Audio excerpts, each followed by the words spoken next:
कई लोग तो ऐसे हैं, उनका आज तक हनुमान चालीसा पढ़ना नहीं है, आज तक कोई चालीसा, चाहे गायत्री चालीसा हो, लक्ष्मी चालीसा हो, शिव चालीसा हो, पढ़ना ही नहीं आती, बस बैठ गए भगवान के सामने और पढ़ लिया आसन लगा के। नहीं नहीं नहीं, चालीसा पढ़ने का भी एक नियम है। अगर कोई लक्ष्य लेकर पढ़ रहे हो तो उसका एक नियम है। पूरी जिंदगी पढ़ते रहोगे तो भगवान की प्राप्ति नहीं है, पर लक्ष्य लेकर अगर पढ़ा है आसन से, जिस भगवान की चालीसा पढ़ रहे हो उसकी मूर्ति या उसका फोटो आपके सामने होना चाहिए। एक घी का दिया, अगर हनुमान चालीसा पढ़ रहे हो तो या तो घी का दिया जलाओ, वो भी गाय के घी का हो, भैंस के घी का मत जलाना। हनुमान जी कभी प्रकट नहीं होंगे भैंस के घी से। घी का दिया लगाइए अगर चालीसा का पाठ कर रहे हो हनुमान जी का। और बहुत ज्यादा संकट है, बहुत ज्यादा परेशानी है तो हनुमान चालीसा का पाठ करो तो तिल्ली के तेल का दिया लगाओ, काली तिल के तेल का दिया, तिल का तेल का दिया हनुमान जी के सामने आसन बिछाकर। बहुत तकलीफ है तो 3 पाठ प्रतिदिन करो और एक आसन से जितने समय 9 बजे अगर आप बैठते हो पाठ करने तो 9 बजे ही बैठना है। 11 दिन तक प्रतिदिन 3 पाठ रोज करो।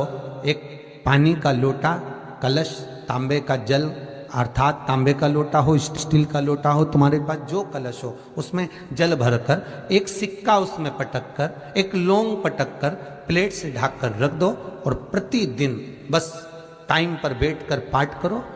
11 दिन पूर्ण होंगे, जिस कामना से आपने पाठ करा है बस वो सिक्का, वो लौंग कलश में से निकाल लो, जल का आचमन करो और जिस काम के लिए करा है वो जल उस प्रयोग में ले लो।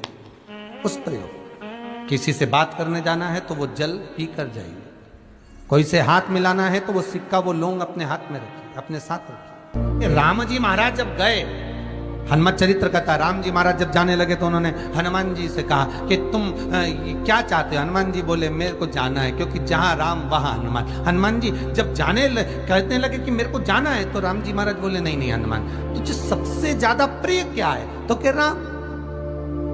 तो हनुमान तू कह रहा है सबसे ज्यादा प्रिय है, राम प्रिय है, तो एक बार जिस समय देवऋषि नारद का अपमान हुआ, विश्वामित्र बाबा का अपमान हुआ, उस समय पर एक राजा ने जब अपमान करा तो तूने उसको राम नाम लिखकर एक जगह पर बिठा दिया और कहा कि तू राम नाम जपते रहे। उसने राम नाम जपा। तब हनुमान याद कर, मेरे सम्मुख में तू खड़ा था और युद्ध होने वाला था, तो तूने क्या कहा था? प्रभु आप इसको मार नहीं सकते क्योंकि ये आपका नाम ले रहा है। राम से बड़ा होता है राम का नाम, आप इसे मार नहीं सकते। तब आपने ये संवाद कहा था, हनुमान बता तेरी प्रियता क्या है? हनुमान जी कहते हैं प्रभु आपने मुझे जगा दिया, क्योंकि मुझे श्राप ये मिला था कि तू जागेगा किसी के जगाने पर, आपने मुझे जगा दिया। इसलिए है नाथ, अब मैं जाना नहीं चाहता, सत्संग करना चाहता।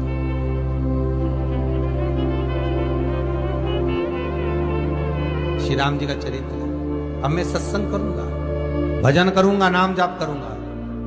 पर राम जी जानते हैं हनुमान से, कहा हनुमान मेरा जाने का समय आ गया, मुझे तो जाना पड़ेगा ना।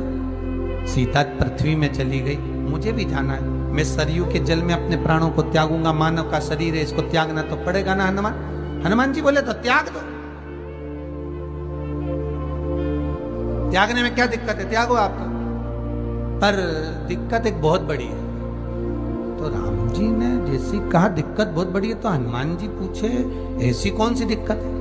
हनुमान जी के शब्द सुने तो राम जी बोले, जब जिस समय पर तुम सूर्य को निगल गए थे, इंद्र को क्रोध आया था और इंद्र ने तुम पर वज्र का जब प्रहार करा था, जब वज्र का प्रहार इंद्र ने करा तब तुम्हारा नाम हनुमान हुआ।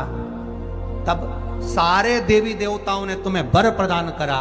उस जगह पर यमराज भी खड़ा था, तो यमराज ने तुम्हें वर दिया था कि जहां हनुमान होगा वहां यमराज नहीं होगा।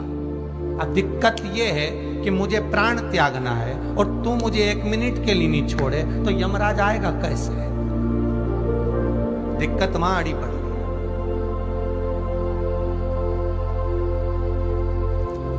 हनुमान जी मुस्कुरा के बोले राम जी महाराज से, प्रभु मैं आपके बिना रह नहीं सकता। तो राम जी बोले मैं भी जानता हूं कि तू मेरे बिना नहीं रह सकता, पर एक काम तो कर सकता है ना। क्या? मैं अगर कोई काम बताऊंगा तो तू करेगा कि नहीं करेगा? हनुमान जी बोले आपका काम और मैं ना करूं, ऐसा कभी हुआ है? जरूर करूंगा। ठीक है। बस अब राम जी महाराज ने सोच लिया कि हनुमान को जाने से पहले काम पर लगा। अब वो कौन सा काम था? बोलो रे भाई। हनुमान जी को कहां काम पर लगाया राम जी ने? किस जगह पर काम पर लगाया? अरे सभी ने रामचरितमानस सुनी है, खूब सुनी, जल्दी बताओ। राम जी महाराज ने प्राण त्यागते समय, सरयू जी में प्राणों को देते समय राम जी ने हनुमान जी को किस काम में लगाया था कि राम जी ने अपने हाथ की एक मुद्रिका जिस पे राम लिखा हुआ था, वो मुद्रिका एक अयोध्या की एक सरंग में जमीन में डाल दिया और हनुमान से कहा जा जरा ढूंढ के लेके आ, मैं अभी घूम कर आया। और हनुमान जी तलातल रसातल भूमि के नीचे पताल में चले गए उस मुद्रिका को ढूंढने के लिए जिस पे राम लिखा है। और हनुमान जी पूछते भी जा रहे राम कहाँ है? राम की मुद्रिका पड़ी थी, राम की अंगूठी है। अब राम का ही सत्संग करते करते जा रहे और राम जी चले गए सरयू, क्योंकि हनुमान अगर होगा तो यमराज नहीं आ सकता। हनुमान को यहां से हटाना पड़ेगा तब यमराज लेने के लिए आ सकता, तब यम आए। और क्योंकि यम अपने नियम को धारण करेगा, चाहे कृष्ण हो चाहे राम। पंचमुखी हनुमान का एक स्मरण, पंचमुखी हनुमान का एक भाव।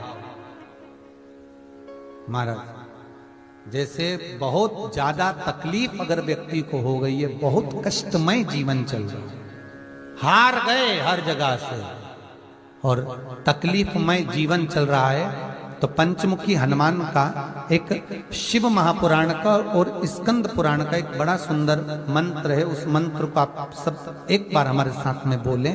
ओम नमो हनुमते रुद्र अवताराय सर्व शत्रु संहारणाय सर्व रोग हराय सर्व वशीकरणाय रामदूताय स्वाहा। बस इस मंत्र को हाथ में काली तिल लेकर, एक जौ लेकर और गूगल लेकर, थोड़ा सा उसमें गाय का घी डालकर, कंडे को या अग्नि को जलाकर इस मंत्र का 11 बार 21 बार जाप कर कर अपनी कामना कर कर छोड़ दीजिए। कैसा भी रोग हो, बीमारी हो, कष्ट हो, दुख हो, तकलीफ हो, 21 दिन के अंदर वो आनंद आना प्रारंभ कर देता है। इस मंत्र स्कंद पुराण का, शिव महापुराण का ये मंत्र मूल पंचमुखी हनुमान सुख देंगे। और एक और चीज याद रखिए महाराज, यदि कोई काम के लिए जा रहे हो, कोई व्यापार के लिए जा रहे हो या नौकरी करने के लिए जा रहे हो और लगी नहीं रही, बहुत तकलीफ पा रहे हो, सर्विस ही नहीं लग रही, बहुत कष्टमय हो गया, तो निवेदन करूंगा 5 पीपल के पत्ते पर बेसन के 5 लड्डू घर में बने हुए, गाय के घी के 5 लड्डू रख लो। उस लड्डू के बीचों बीच एक आटे का दिया और उसमें तिल